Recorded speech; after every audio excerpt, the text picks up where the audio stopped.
Go from where you are now to where you could be. Get expert tips to grow your business, to be more productive and more efficient, whether you're trying to build influence, grow your community, or make it rain.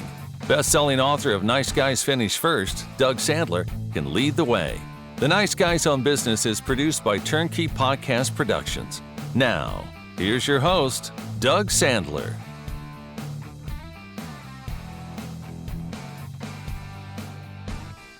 All right, welcome back to the podcast. My name is Doug Sandler, of course, from TurnKey Podcast Productions. I was going to call him my co-host. I don't know. There's something about wanting to co-host a show with Tyler. I actually had an opportunity to be on Tyler's show, the Money Master Podcast.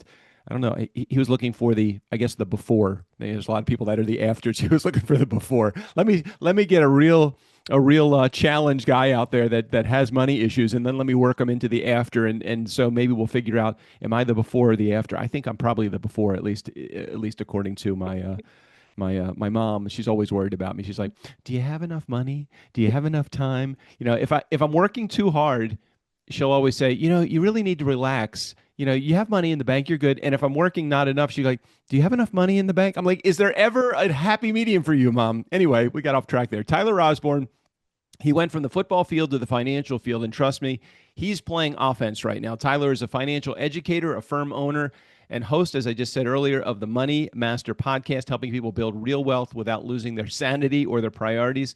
With a mix of psychology, discipline, and a little faith-driven perspective, Tyler's not just talking money, he's talking about building a life that actually works for you. From retirement strategy to generational wealth and his signature 5 F's framework. We're going to talk about that a little bit today. This is where finance meets purpose. Tyler, thank you for being on my show. I can't believe that even after being on your show, you still said yes to being on my show. So welcome to the podcast. I had to say yes, man. You did such an amazing job on my podcast, and love to come and show you some support and some love, brother. So happy to be here. Yeah, thank you. Thank you so much. And I appreciate you being here and you sharing.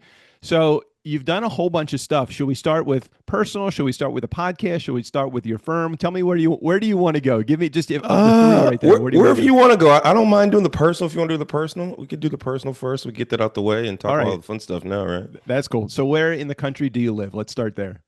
I'm in Frisco, Texas, a little suburb of Dallas, north of Dallas, probably about 15 minutes of Dallas. So I'm here. But you have a Raiders helmet behind you on the wall. So hey. So first and foremost, so you see that I got the Raiders helmet. You know I'm for one, I'm a loyal guy.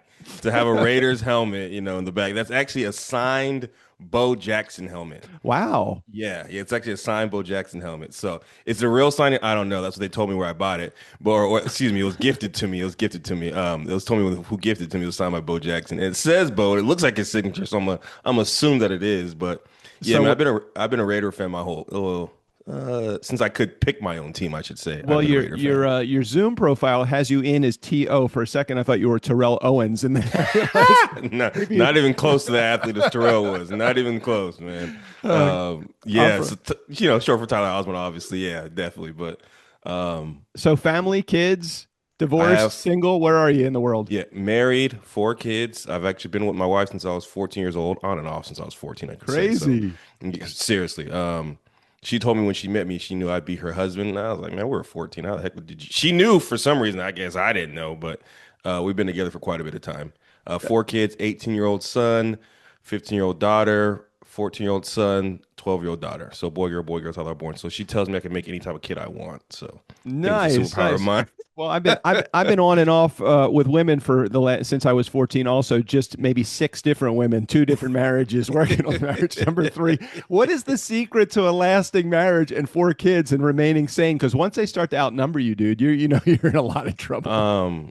So you want the PG version? Or you want the rated R? No, MA fuck that. Version? Give me the R and whatever else you got. Tell me everything. So I have a lot of discipline for one, meaning that I discipline my kids. However you want to put that. That's why they outnumber us, but they're all still doing pretty well.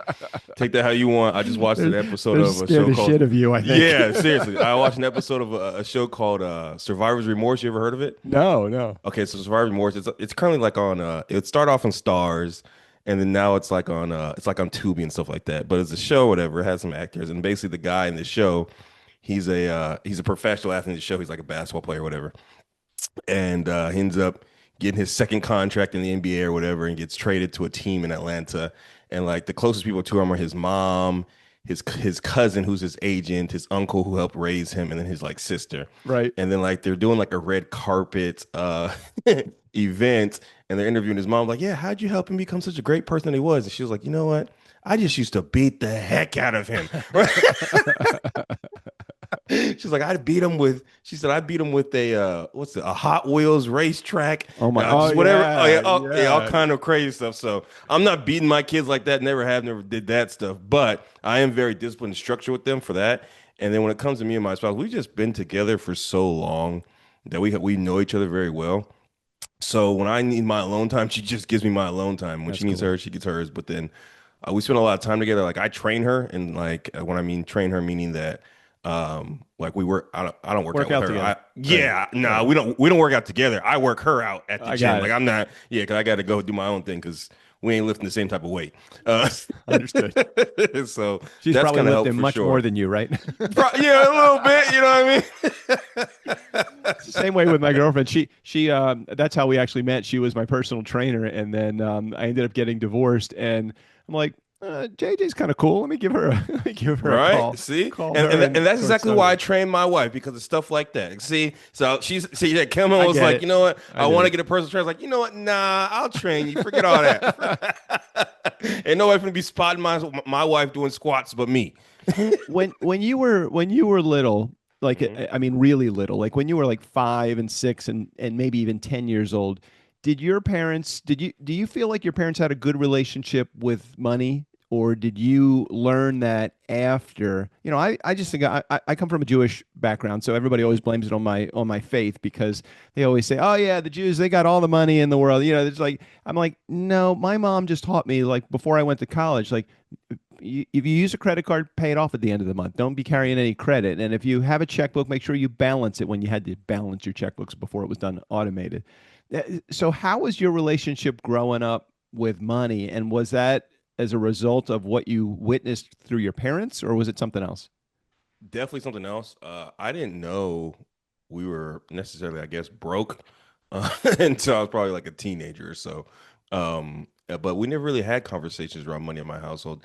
And the good thing is my parents never argued about it either. I could say that. At least not in front of me. They didn't Right, argue about it. right. But I kind of figured out where we were financially when I was probably a teenager or so, just because we were living with my grandfather and my dad, you know what I'm saying? My parents and I were living with my grandfather when I was younger, but didn't realize it until as I grew up. Like, oh, we live with my grandpa's at my grandpa's house. You know what I Right, mean? right. So that's kind of that. But they didn't really argue about it in front of me. I found out started wanting to, my interest in money kind of came in high school just a little bit, meaning that like I took a class in economics. And they talked about stocks and they Yeah. told us pick a few stocks and I have to pick a few stocks and that ended up performing well.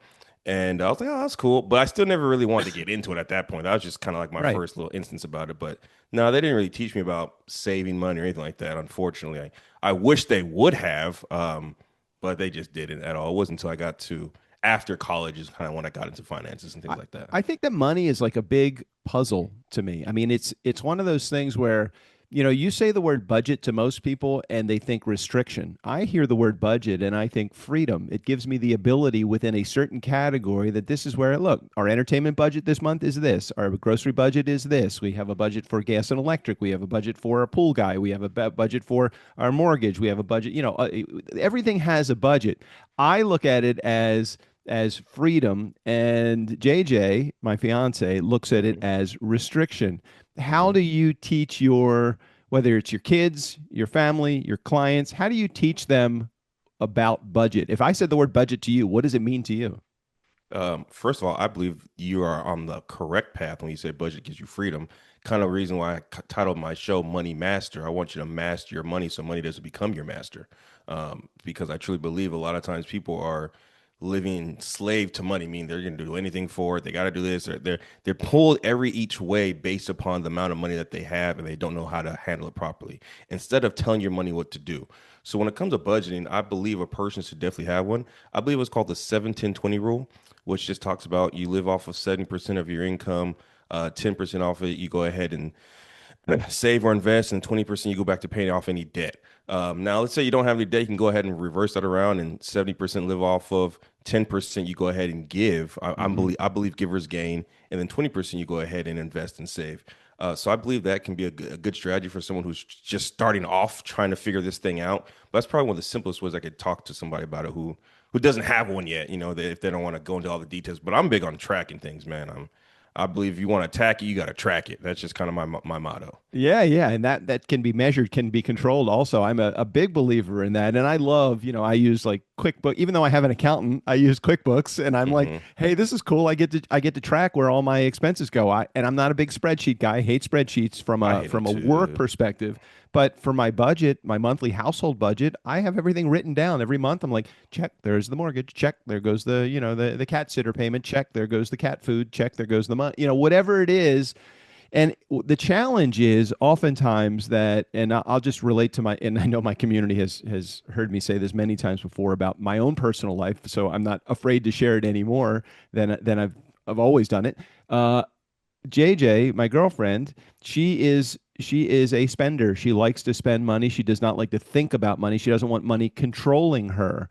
And the challenge is that when she doesn't allow the understanding of money to get into her life, it's the exact opposite. I think it runs her life more than she really feels like it does. Me, on the other hand, I've always had a feeling of, I want to know where it's going. I want to know how I'm spending it. So I've been always a saver. And so when you put two people like that in a room or in a relationship, it can create some friction because she wants to go out and spend money on a dinner. And I'm like, hey, you know what? I really do practice delayed gratification. So if we want to go out for that dinner, let's make sure we have $200 sitting in the bank so that when we go and use our debit card, not our credit card, when we use our debit card, it's sitting in there already.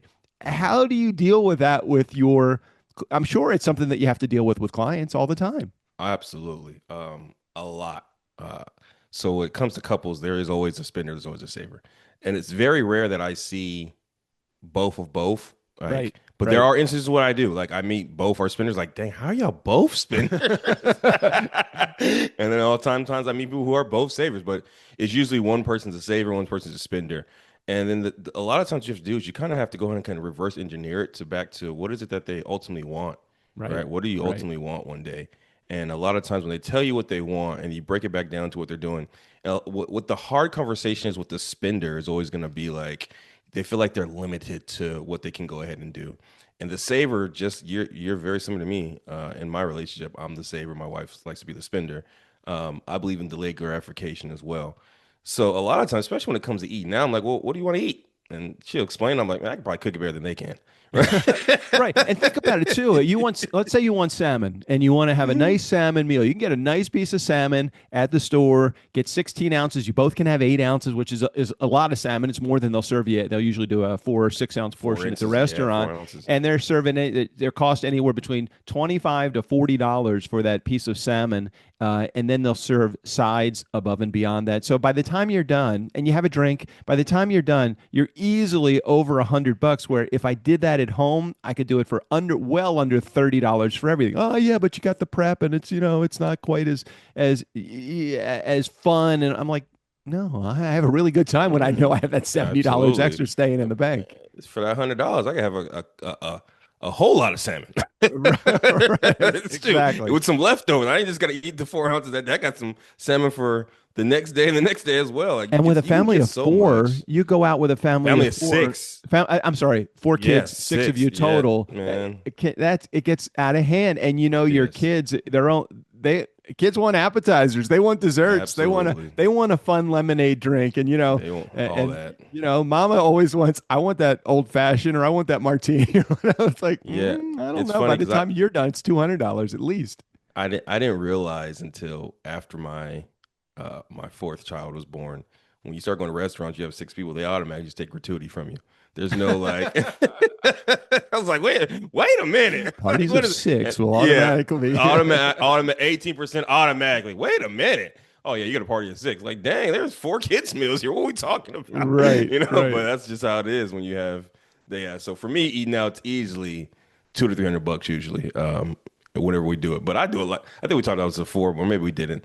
I do a lot of cooking. I do like 85% of cooking in my house. So just because I enjoy it, and then I teach my kids how to cook because one day they're gonna need to learn how to do it anyway. So, but eating out and when you're dealing with couples, that's probably one of the bigger things. Eating outs and also their subscriptions. Like, oh my Yeah. goodness, people have so many subscriptions that they don't even utilize. Like, it's crazy how many people have subscriptions. So I just really reverse engineer it, ask them what they want. Is this worth having? Do you is something that you want? And I don't want to limit them. I just want to help them understand it because if I try to tell them to get rid of something, they're going to want to keep it.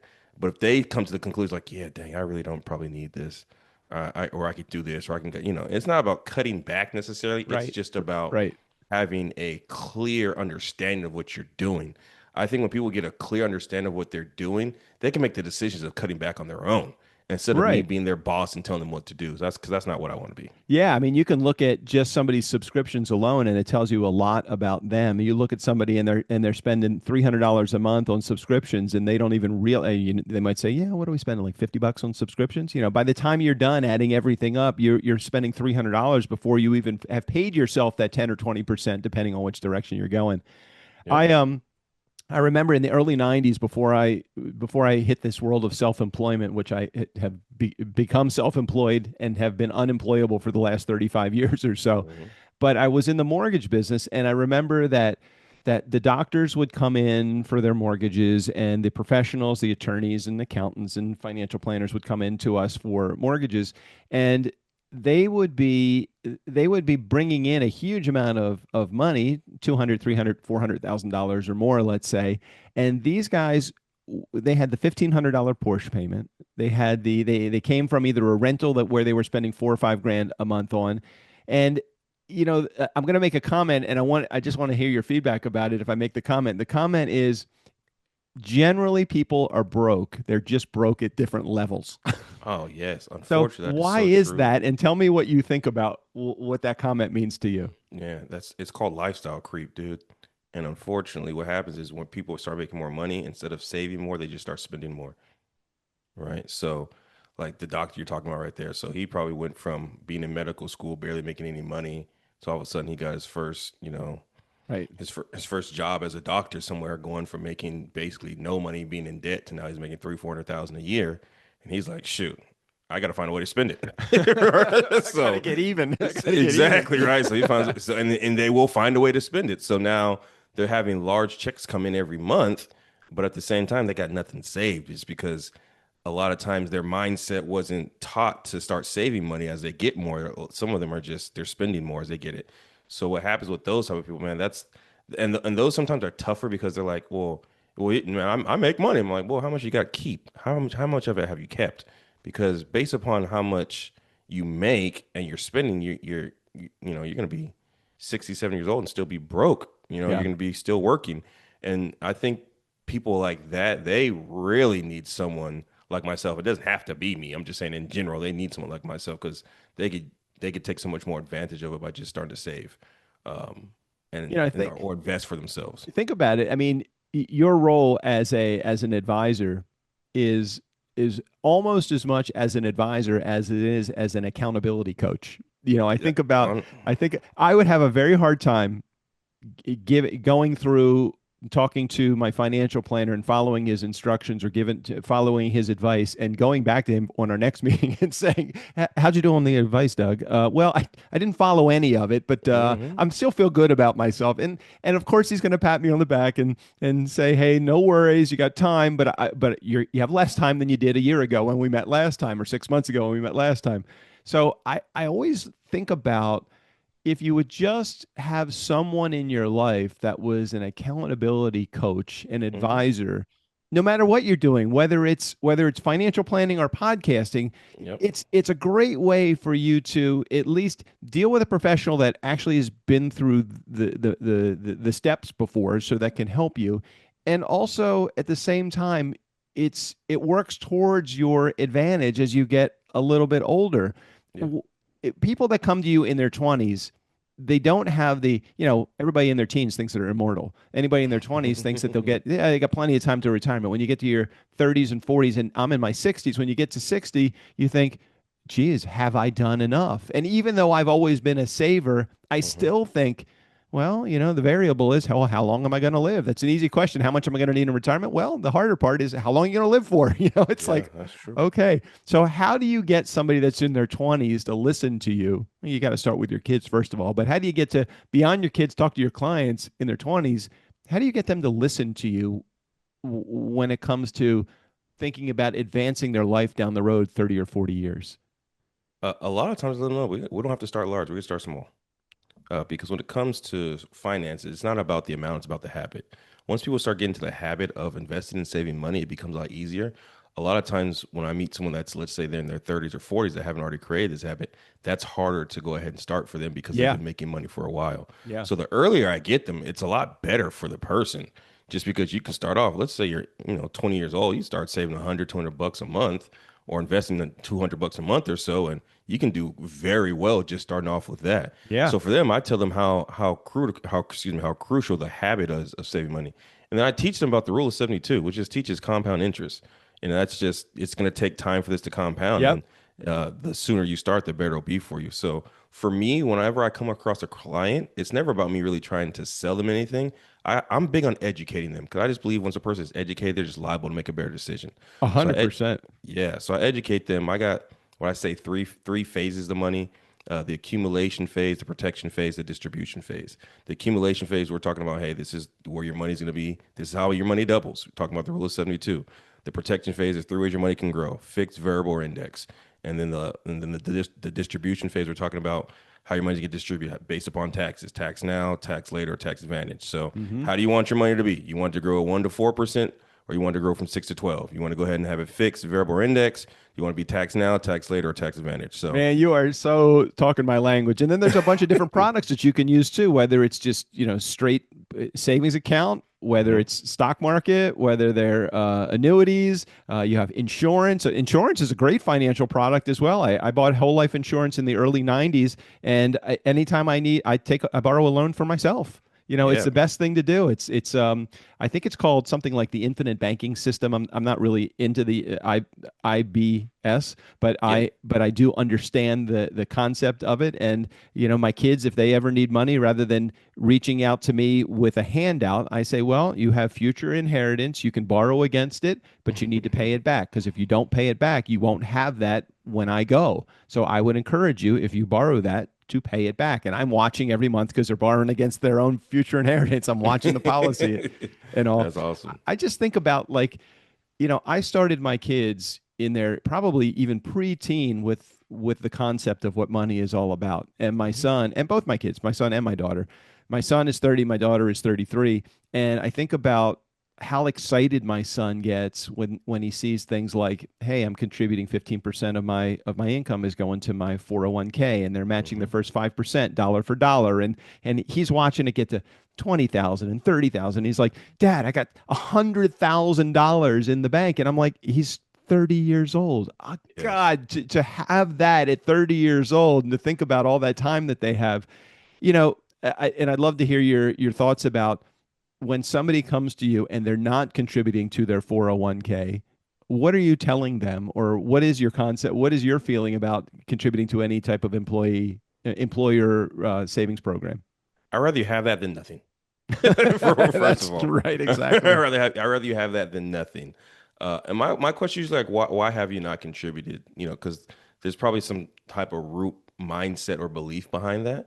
So a lot of times I have to go ahead and help them change their belief system by educating them. So if a person's going ahead and not contributing to their 401k or not contributing to their deferred compensation plan, I got to figure out why they're not doing that. And then now here's the thing. 401ks, they are how do I say this properly? You don't The have to most say it. You don't have to yeah, take the they're the velvet most off the sledgehammer, dude. all right, cool. They're the most popular plan out there when it comes to retirement. That doesn't necessarily mean they're the best No, I plan out there agree for with you. retirement. So I rather them have that than nothing at all. But then I want to educate them about how the 401k works, so they have a complete and full understanding of it. as well. So that's my job. My job is to educate them. I like to call it the truths to the 401k. So I Well, break that down quite a bit. the thing I love about 401ks, and again, I'm not being counter what you are saying, I'm on the same page as you. I think that there are many better ways to save money through other than a 401k. For example, a Roth is right now to me a better vehicle to put your money in than a 401k that might be tax deferred, and you're just paying. You're going to pay taxes on that money at some point anyway, and although the assumption is you're going to pay it at a lower tax rate when you go to retirement. That's what they say. They say, but you never know, because look what the fuck is going on with the government right now. That's number one. Right.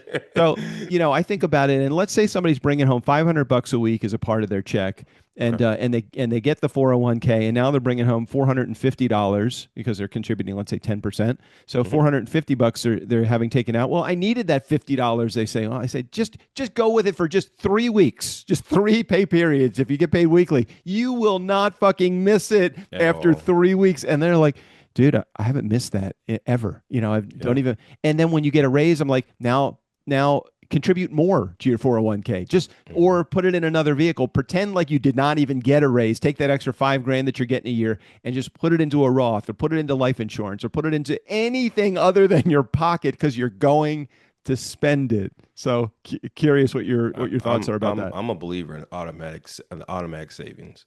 If you can set up automatic savings for yourself, it's going to be crucial for you. Meaning that you don't have to go in there and move it yourself. It could just automatically come out your account or your paycheck or anything like that. That's probably one of the best ways for people to save, because now they don't. It's kind of what's the phrase? Set it and forget it. Out of sight, out of mind. You know what I mean? Set and forget, exactly. And there's a book called The Millionaire Next Door. Yeah. Which is an awesome book. I can't remember the author, but I do recommend the book for sure. Same. But The Millionaire Next Door just talks about how, there's different people all throughout their life that you don't, the people that you see with the Armani suits and the, gator shoes on, driving the, the Mercedes Benz, whatever it may be. Right. They're the ones that actually broke, you know what I mean? And then the guy that's driving the Honda, you know what I mean? 2012 Honda. 2012, you know what I mean? Going to the grocery store in sweatpants and a t-shirt. That's the real millionaire, because they're not worried about the flashy things. They're focused on what really moves, which is going to be assets.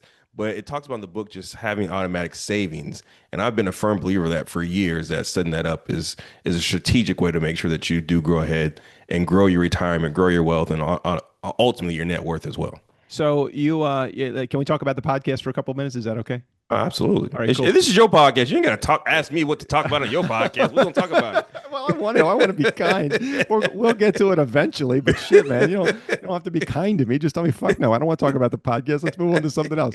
So, Nice Guy Community. So Tyler, he hosts a show called the Money Master Podcast, and I'm really curious because I know you've seen all shapes and sizes of people, whether they're professionals or people or normal people that are looking for assistance in the world of finance.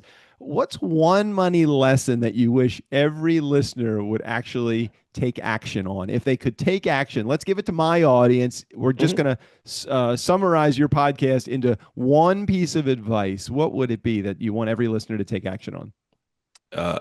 And I say this every time. It's so cliche, but it's so true. Just pay yourself first. Like, just pay yourself first. Like, why would you work so hard for your money? And then as soon as you get it, you go pay everybody else but yourself. All right, let's talk about what that means, though, because I think there's a lot of people in my audience that might not know what that means. So let's just say pay yourself first. So you see a paycheck and the paycheck says $1,000. Now take it from there. $1,000. All right, go ahead and take 10% and put it towards your savings, your investments, whatever it may be. Yeah, or Tyler, but it's tight this month. You know, we had an extra subscription that we bought. I wanted to take my lady out to dinner, so we did that. I just don't have the $100 this month. I'll make it up next month, or I'll just contribute next month instead. Yeah, no, you won't. Okay. Don't. Here's the thing: you can't lie to yourself. But it's how not do my you teach money, somebody that is underwater every month to pay themselves first and understand what the reality of that actually is meaning to them? So if you're underwater every month, meaning that you probably have things that you're paying for that you might not need, or you're overspending. Most times it's just overspending, meaning that, we have to go out to eat. No, you don't. Like, or we have to go ahead and go to this movie. No, you don't. So a lot of times you're still dishing your money out to other people that are not you. When it comes to your money, the most important person is you that's going to be involved with it. So we have to change that mindset. That's going to be the main thing. Is we got to change their money mindset on how they think about money. If they think money's going to be something in which it has to go to everybody else because that's been their thought process with as they've been growing up. As soon as I got to burn a hole in my pocket. We're gonna have a problem there because at the end of the day, I can't force anybody to save money. I can't force anybody to invest it, but I can go ahead and point them in the right direction as far as that. And that's my job is to educate them, point them in the right direction. So if you're not paying yourself first, what's going to end up happening is you're going to look back 5, 10, 15, 20, 30 years from now and wonder what the heck happened and where did all my money go? So Okay. if you're in that process or in that thinking, it's going to harm you more than anything. So Well, so let's play a scenario for a second. Somebody's got $5,000 on a credit card and they're paying 29% interest. They have shoot. they have a student loan that they're paying 10% interest, and they have rent that they don't pay any interest on, but they can't be late or there'll be a late fee on that. How do you prioritize those three? And I know there's many more than just the three. Yeah. People usually have multiple credit cards. So how do you know which ones to pay off first, and how do you know which debts to tackle?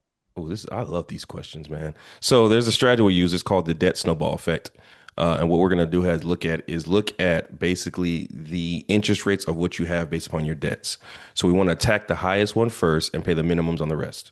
Okay, so we're going to go ahead and put extra money towards the one that has the highest interest rate and then put the minimums towards every other single debt that you have from All there. right, hold on. I'm not going to be a contrarian here, but I'll play devil's advocate for a second because I'm sure Okay. that many clients are going to ask you this question. But Tyler, you just told me to pay myself first, and if I have a 29% more credit card for $5,000, I can pay that, but I thought I had to pay myself the 10% off the top first. So if I'm making $1,000, I pay myself $100.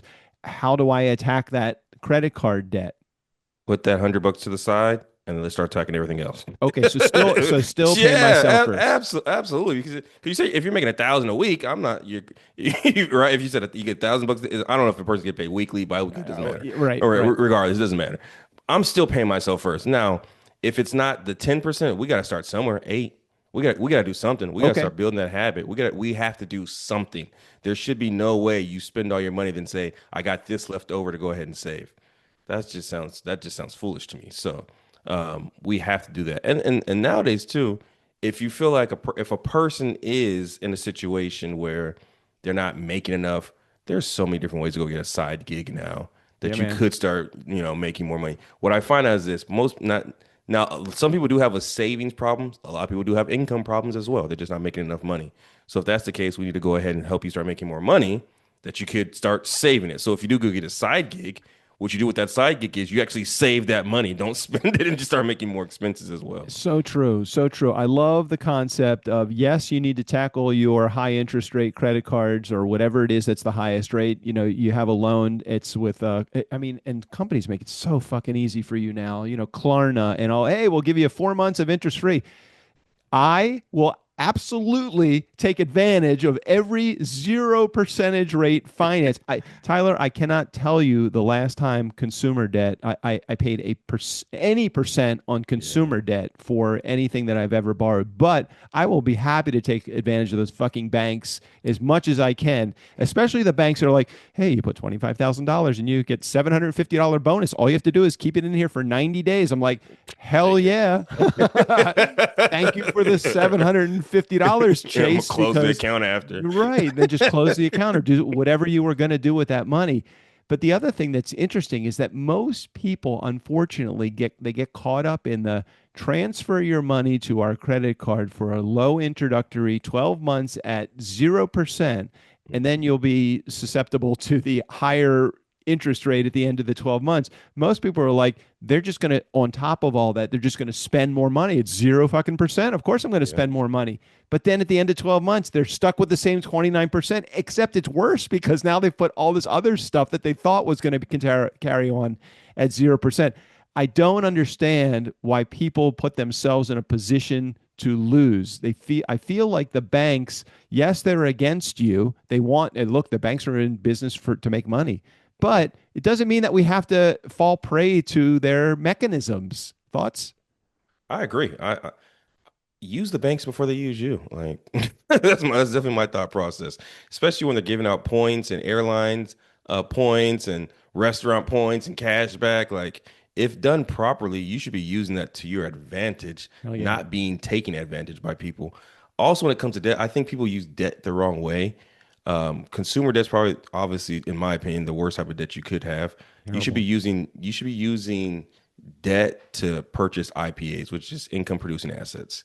Like that's the whole point. Like if you're gonna use debt, use it to go ahead and help you get wealthy, not put you back in more debt. So if you are eligible to go ahead and get a credit card for, 30, 40, $50,000, use that to go invest into something that's gonna help you make more money. So that now when you do get that credit card bill, you're using the money that you created from that asset to pay that off. Now eventually you have the asset free and clear, then use that money again to go ahead and get into another asset. So wealthy people call this buy, borrow, die. Like they buy stuff, they borrow against it, and then they never sell the asset. They just go ahead and pass it on when they die.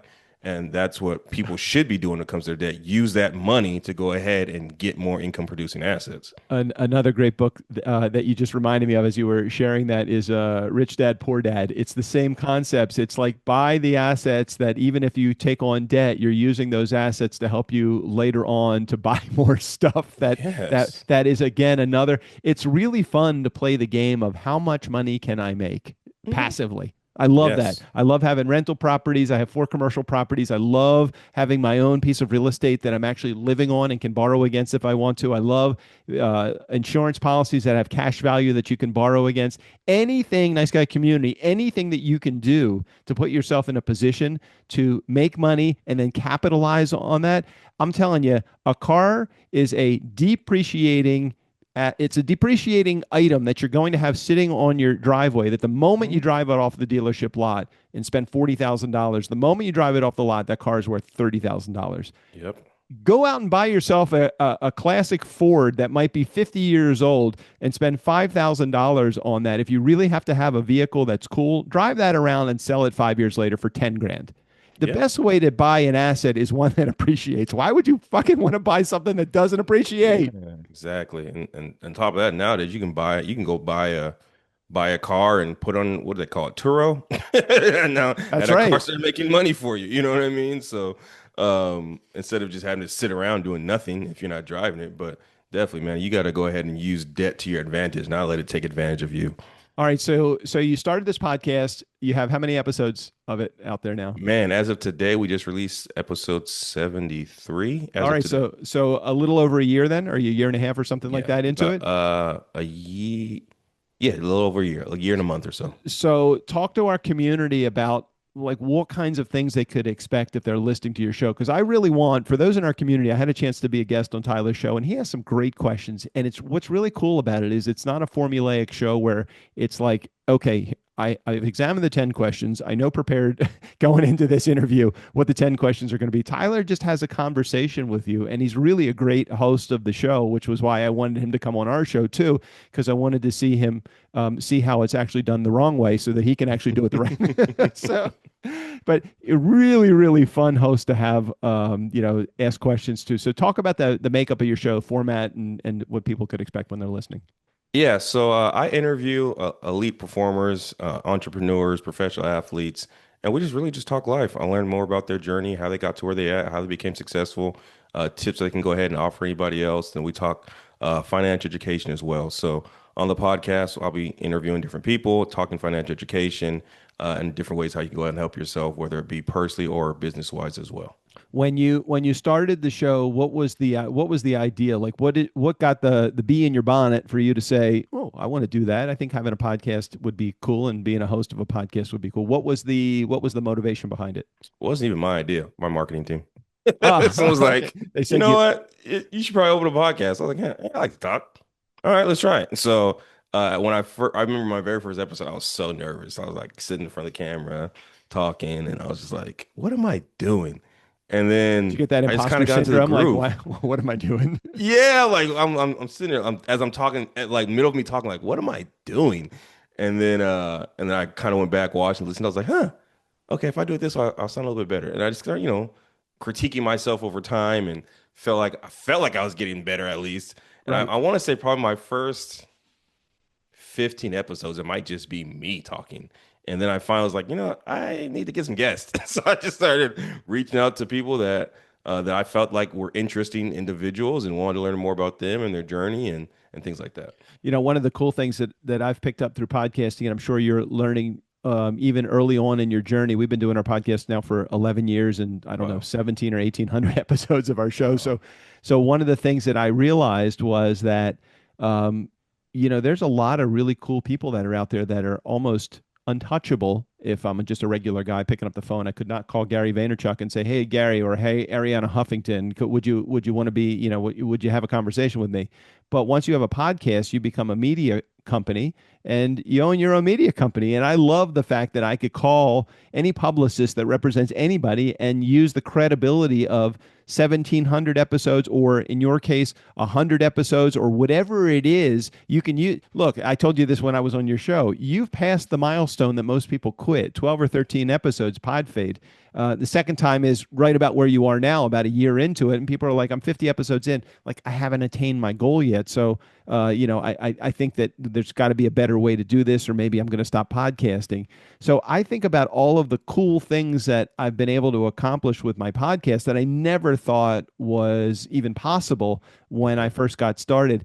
I mentioned to a lot of my podcast clients, there are hidden gifts in podcasting that you don't even realize where you're sitting right now that you're going to get. If you had to look back to the last 70 plus episodes of your show, what would you say would be a hidden gift that you have gotten that you didn't expect to get as a result of being a podcast host? I didn't realize it until people started telling me that I was a good interviewer. Like, Mm. that never even crossed my mind, because I just asked a question and just listen because I was genuinely just curious, Yeah. that was one thing that I started to notice is like, and I guess I should have probably knew that ahead of time because I wanted to go to school to be a marriage counselor, but then I got married and decided I didn't want to do that no more. Interesting. Um, so, so just me being able to ask a question, listen, and really understand and learn more about a person, and genuinely just be interested. So I didn't want to be a person that had someone come to my podcast, and I wanted to be interesting. I wanted to be interested in them. So I just kind of found that gift, like, I can really just sit here and listen to a person talk and share their story. Because I believe everyone has a story. Right. Every Right. single person has a story that they can share. My gift is just helping bring that out of them and listening so other people can go ahead and relate. And I think that and I think you do it specifically, especially a great job at this. The soft skills that you have, interpersonal relationships, building relationships, empathizing, being compassionate, being understanding, comprehending, not just sticking to the questions on the sheet. Like when you prepare an interview, you have your 10 questions, or you just say, "I'm just gonna whatever the conversation happens to go in that direction." Like what I think those soft skills are so important. But how do you approach an interview? I usually do have questions ready, but that don't mean we're gonna get to them. so you know I'm what I like, mean? Like even I for do your the interview, I had same. some questions ready. Like I don't think we got to. I don't think we got to like half of them. We probably even get to. And I had one earlier today that I was on with somebody. And he came in and we went over the questions. He was like, "Yeah, I don't like any of these." I was like, "All right, no worries. Let's record." I know. Don't you love when the guests that you have, or if you've gotten it through an agency or something, are like, "Hey, can you send us the questions that you're going to ask?" I'm like, "I don't I'm fucking like, have any dude, questions, dude." you're right. Like, man, what do you mean? You send me like, oh my goodness, just hop on. Let's just talk, dude. Like whatever happens, happens. At the end of the day, like it's built to be organic and have good content. That's what I want. I just want it to Yep. be a normal conversation between two individuals that are coming together. That are really just talking, and other people are listening. Our listeners are really just flies on the wall at the end of the day. So. I love it. And I love how you approach. I loved how you approached our interview. There was a segment on there, and I'm about to pay a tremendous amount of respect to you because I think you deserve it. You've earned it over the year plus that you've had your podcast. You had a section on your show where you asked me. It was like rapid fire, right? Yeah. Okay. What's that section called? Do you remember what the? Yeah, it's rapid fire questions. Oh, okay. So that is okay. So because of that, I thought I remembered doing that on your show. Because of that, I'm going to ask some quick hitter questions to you. Okay. This is just real quick before you do it. The Yeah. reason why I started doing it is Yeah. because I was on someone else's podcast and they did it to me, and I was like, dude, I gotta do that. I gotta incorporate that. I It's don't just know. so fun to me. I don't know that it's ever going to go anywhere other than this particular episode, but I'm like, I'm going to pay some respect to Tyler and I'm going to ask some what I am calling the quick hitter question. So Okay. you're going to give me your spin by selecting only one of the two. I'm going to ask you a series of two items that are in one category. You're going to tell me which of those two you relate most to, and I think I have like 8 or 10 of them. Okay. Okay, cool. So it's I like don't. I is it don't know. like multiple choice, or it's just Yeah, two yeah. choices? Oh, okay. I'm gonna read 2 words to you. You pick the one that you relate to the most. Pretty All right, much. cool. That's how that Gotcha. works. Okay. I don't know that it's gonna mean anything at the tail end of that. I wish I had like some quick way to kind of spin the answers into A something. But personality test or something. yeah, maybe there's Rorschach. I'm gonna hold up some ink blots to you at the end of that. Okay, here we go. I'm gonna read 2 words. You give me the one that you relate to the most. Stocks or real estate? Ooh, shoot. Dang. I started with a hard one, I guess. Real estate. Okay, cool. I think I know the answer to this next one. Saver or spender? Saver. Risk or security? Risk. Oh, really? Discipline or motivation? I Oh, go can ahead. go deep into that, but Yeah. we'll talk about that later, though. No, Go no, ahead, you can go. You can go ahead and talk about it. Risk or Okay, security? When I think risk or security, it's because I'm an entrepreneur and I just know that. And if I don't take any risk, I'm not going to get to some things I want to do in life. That doesn't mean I'm taking every single risk when it comes to my money, but I'm just thinking entrepreneur wise, like I'm willing to go ahead and take risk.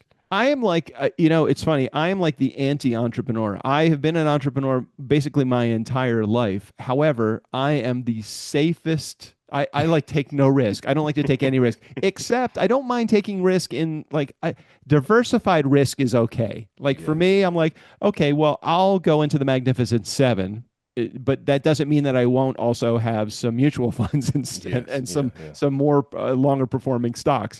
Everything doesn't have to be Nvidia, but everything could be, whatever the S&P 500 or whatever. Mm-hmm. Okay, discipline or motivation? Oh, discipline. Okay, faith or strategy? Faith. All right, legacy or lifestyle? Legacy. It's interesting. I want to leave a legacy too, but I love my kids, but I'm saying this tongue in cheek. Fuck my kids, because it's like I got to live for me first. I want to be able to leave for my kids. I've created an insurance portfolio where my kids will be well taken care of. I don't want them to be so well taken care of that they can ignore responsibility in life, but I want them to be. I want the grief that they are experiencing be cushioned by a larger bank account, at least a little bit. Okay, so I would be more in the. I like legacy, but I'm a lifestyle guy for myself. Morning or night? Well, I'm a morning guy. Okay. Coffee or tea? I don't drink either. Man, really? But What's your do you do any caffeine at all? I don't, man. I'm naturally high. Like are you like, okay, so if I were to ask the question, well, I it's not going to be coffee or tea, but coffee, tea, or old fashioned, what would you do? You drink or do you don't? I don't even drink, dude. You don't even drink? I don't even drink, man. And I could tell you the reason why I don't eat any of them. So we haven't spoke about this, but I grew up in the hood, man. Grew up in the hood, born and raised East Side San Jose, California. Majority of my friends growing up are either no longer living in prison or struggling on drugs. I started drinking when I was 13 years old. So by the time I was 18, I was over it. Right. All right. So but that doesn't stop you from coffee or tea. I mean, that's it not does. really... It doesn't. But at the end of the day, like when I first time I ever really had coffee, I was like, yeah, it's okay. Like it just tasted okay to me. I didn't have a great taste for myself. And then tea is just I only drink it when I get not feeling well for the most part. So I'm not like either one of those every single day. Now what I do, I'm a smoothie guy though. Like I love me a good smoothie. All right. Yeah. All right. So where do you go? Is there a local joint that you go for a smoothie in your town that's unknown to everybody else, or is there a national chain? Like what's the one called that you see at the airports all the time? Yeah, I enjoy Smoothie King, but that's nationally known, obviously. Yep. But I'm an Osborne Kitchen type of smoothie guy. Do you do like protein shake kind of smoothie, or because I had one we have one every day pretty much in this house. Mm-hmm. I'm an all fruit smoothie, very, very, very, very low fruit juice in it. Like the fruit juice I put in it, it's like it has like zero type sugar stuff, whatever. Right. Right. But then I'm mixing in some Greek yogurt and peanut butters and a whole bunch of fruit and ice. And Nice. yeah, dude, Do I you do love it, you use man. supplements? Do you do supplements at all? I don't, man. It's crazy. It's crazy. 'Cause I just got my body scan probably like I do it every month. So my last one I had was last month on, or this month, I guess it's still this month, it's not May yet, Right. on April 7th. And my biological clock or age, Yeah. when I did it in February, excuse me, in March, I was uh I had a body of a 40-year-old. I'm 38, so I was 2 years older. Yo, body. Wait a minute. How would you take that? Is that I good, or was you have to catch up? no, so I was like, dang, all right, I got some work to Pissed. do. So I did it again this month Yeah. in April, and now I have the biological clock of a 37-year-old. And It's so too in a month, fickle. It's too fickle. If you can do that in 60 days, if you can change the biological age of your body, it shows you exactly how vulnerable your body is to what you put in it, doesn't oh, it? absolutely. But I lost 17 pounds within 2 months. Nice. Okay, I got So, it now. I got it. so, Well done. so yeah. So, and then it was the guy who was reading my scan to me. He was like, yeah, he was like, dude, how did you do that? I was like, man, I just locked the F in. Like Right, I'm right. I played sports my whole life. I know how to lock in when I need to lock in, so I just lock the heck in, and I don't take any supplements. I'm all natty, all natural, and yeah, just yeah. All My right, son that's said the cool. other day, he said, "Dude, Daddy, you want to take some protein?" I was like, "Yeah, I probably should, but I'm good. Well, I as long probably walk if into it." if you're feeling good, I think somewhere around, I think maybe like 50, maybe 55 at the latest, things Mhm. started not to recover as quickly in my body. Like I would do some work under my car, and then I would get up, and like the next morning I'm like, why does my shoulder fucking hurt? Like my shoulder shouldn't hurt. I You worked slept on, wrong. yeah, I sleep wrong, or what did I do? I go to the gym, and I will do some lateral pull downs, Hmm. and like the next day I'm like, why does this muscle in my neck hurt? It should not. So quick recovery things, adding more protein, obviously adding more fiber into Yes, my diet for good dietary balance. Vitamin D, extremely important. Vitamin A, vitamin C, all of the different supplements, omega-3 fatty acids. I mean, that kind of stuff. Even I think, and I don't know how you feel about this, and I have never done this, but I've examined whether it's something that I should be doing. Should I be doing like testosterone? hmm Should I have any monthly injections of something like that? Nothing I'm not trying to do it for bulk. I'm trying to do it for recovery time, because I think that you lose a lot of hormones as you get older. And at we do. 61 now, I'm like, fuck. It's like I just want to be able to go to sleep, wake up, and not have my body hurt in the morning. And I'm trying to figure Yeah. out how to make that happen. And for one, you definitely don't look like you're in your 60s. So every time you send, I'm like, what is he talking about? Like, so yeah, that's awesome on your part that you don't look at, and your energy is so much higher than the average 60-year-old, which is beautiful as well. Um, but yeah, man, I'm big on doing what each person feel like is best for them. Like my body's gonna be different from your body, just like everyone's finances are Right, different as well, and right, everyone's right. health. So if it works for a person, I don't knock it. Like, hey, if that's what you want to do, go for it. This is how I am. It's been working for me. It's crazy because even when I played football, like a lot of my teammates, and they're not no bad. I'm not talking about they're doing steroids like that, but they were taking creatine and stuff like Right. that, which I just never took it. And creatine's not bad for you either. It's just I just never did it. Well, That I just think wasn't for about me. I think about the creatine in the podcasting space is like paying for listeners or ratings and reviews. And I'm Ah, not yeah. against people doing that. I'm just against people doing that if they think that that actually is going to be an effective tool to build a community. You pay for listeners, or you pay for subscribers, or you pay for ratings and reviews. The moment that you lift your foot off of that paywall, that credit card, or that money that you're paying to get that service, all of those things disappear. And Yeah. so, even though we could have tens of thousands or hundreds of thousands of people listening every episode because of the longevity that we have had our podcast, the reality of it is that I'm not going to get caught in the world of over marketing or overbuying or over adding advertising for listeners or people. So we've done everything organically. We have a few thousand people that listen to every episode. We've had 6 million people over the last 11 years listen to our show. I feel like Wow. the people that want to listen and stay tuned into our show, they'll fucking stay into our show.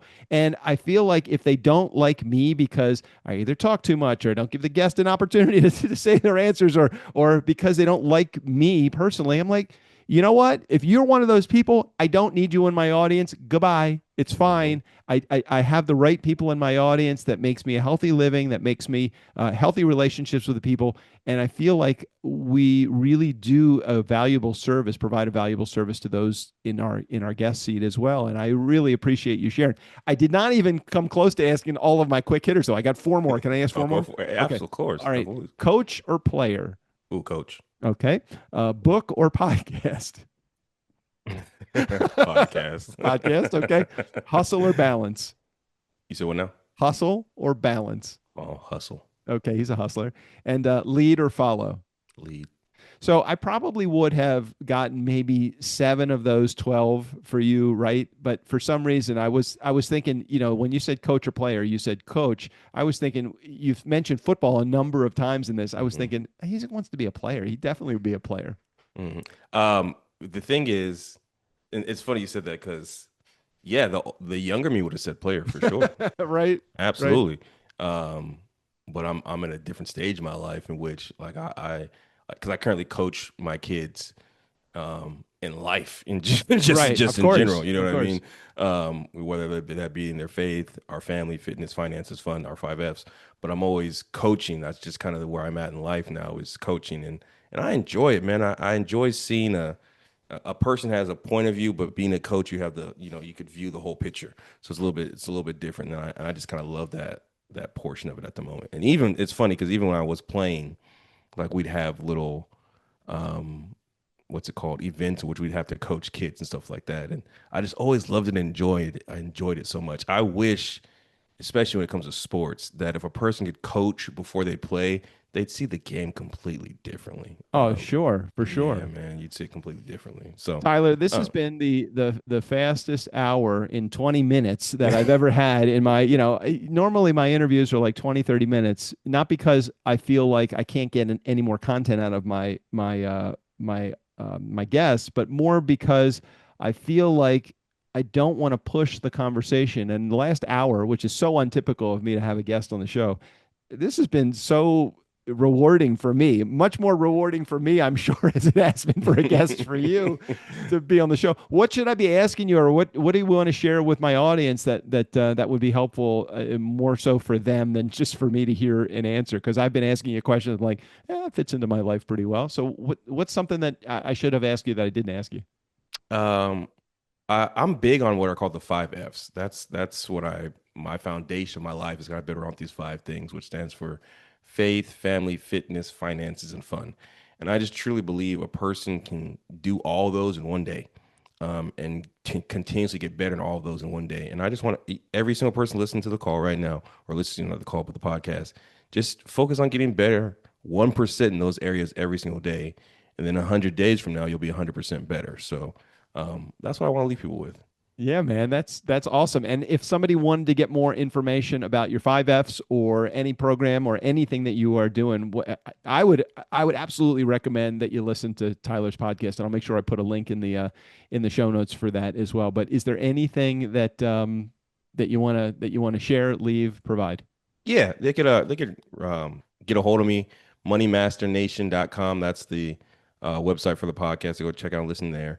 Then obviously you can go ahead and find me on Instagram and the TikTok, MoneyMaster408.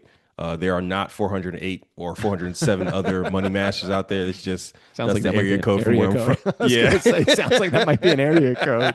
Yeah, it's just shouting out, I guess, my hometown a little bit. But yeah, you can reach me on those areas, and I love to have a conversation with anyone and kind of go from there. Tyler, do you have access to your podcast from your website?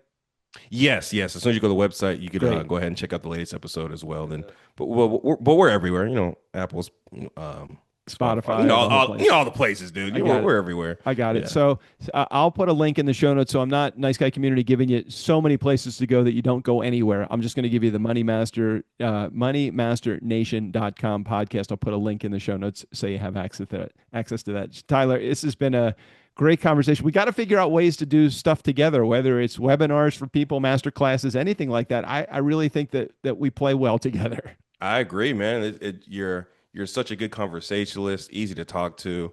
I've mentioned to you before. I think we're all friends. Like, man, sometimes you have interviews, you're just like, man, all right, we need to hurry up and wrap this up. But with this, I've enjoyed it so much being on your show. No, I appreciate it, Tyler. Thanks for being here on the show today. Nice Guy community, never underestimate the power of nice. Again, special thanks to Tyler.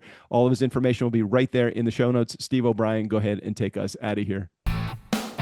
Friday advice and Tuesday interviews with people far more interesting than they are. Fill up your week with the nice guys. Have fun storming the castle.